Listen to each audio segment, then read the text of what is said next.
In today's video, we are going to show you how to link your Deriv demo account to MT5. Let's begin. Now, the first thing that you need to do is log in using your credentials. Inside the dashboard, I want you to hover on the My Trading Accounts, select the demo, and then select your MT5 account, which is going to be this one. Click on it, and what will happen is you'll be forwarded here. I want you to click the trade section and then click the MetaTrader 5 web terminal or the MetaTrader 5 app on your desktop if you prefer that. But in my case, I'm going to use the web terminal.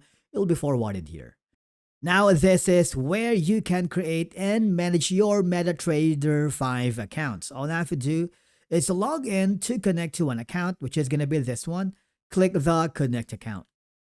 And if everything was entered correctly, your account should now connect successfully.